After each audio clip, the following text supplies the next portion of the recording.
What most people don't realize about Rolex is that the watches are the least important part of the business. Rolex sells watches, but the watches are not the product. They are the interface. The real product is control. Control over supply, control over perception, control over value over time.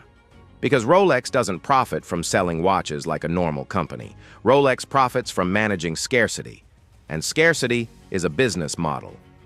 Most people assume Rolex operates like a traditional luxury brand. Manufacture product, increase demand, sell as much as possible, scale revenue through volume. That is how Louis Vuitton operates. That is how Gucci operates. That is how most of the luxury sector works. Rolex is the exception.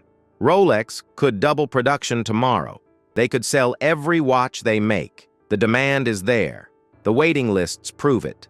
The resale market proves it. But Rolex refuses. Because the watch is not the end game. The waiting list is. Rolex controls its power using a three-part structure: restrict supply, quiet distribution, value migration. Restrict supply. Rolex manufactures less than the market demands. Quiet distribution. No online sales. No negotiation. No direct chasing of customers. Value migration. As availability decreases, perceived value increases. This is not an accident. This is engineered. Rolex is not owned by a billionaire, not a family, not a board chasing quarterly earnings. Rolex is owned by a charitable foundation, the Hans Wilsdorf Foundation. That structure changes everything. No shareholders demanding more volume, no quarterly reports forcing growth, no pressure to scale production for Wall Street. Rolex does not answer to investors. So Rolex does not have to increase output. This is why nobody talks about how Rolex really makes money, because the mechanism is hidden behind the structure. Rolex does not sell directly to most buyers. They sell to authorized dealers. Dealers who operate under strict rules. No discounting, no negotiation, no bulk purchasing, no public wait lists, no allocation transparency. Rolex controls distribution the way a central bank controls currency. If a central bank prints too much money, the value collapses. If Rolex produces too many watches, the prestige collapses. The wait list is not a problem. It is the product. When a customer hears, "You can't buy that watch right now," the brand gains power. When they hear, "There's a list," the brand gains demand. When they hear, "We will call you," the brand gains control. Rolex makes money two ways: direct revenue from wholesale distribution to dealers, asset appreciation from the controlled value of their catalog.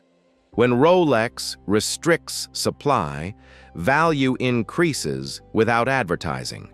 When value increases, demand increases without marketing. This is not a company selling inventory. This is a company managing future value. The resale market does not hurt Rolex. It proves Rolex is working. Every time a Rolex sells above retail, the brand's strategy is validated. Proof of scarcity, proof of hierarchy, proof of power. The resale market is not a leak in the system. It is pressure that reinforces the structure. People do not talk about how Rolex really makes money because it breaks the illusion. It is easier to believe Rolex sells expensive watches. That is simple. That is comfortable. The truth is different. Rolex manufactures scarcity. Scarcity manufactures status. Status manufactures demand. Demand manufactures profit. The watch is just the interface. The product is not the metal. It is not the movement. It is not the craftsmanship.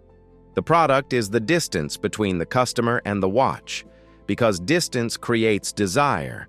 Desire creates hierarchy, and hierarchy prints money. So when people ask, why doesn't Rolex just make more watches? The answer is simple.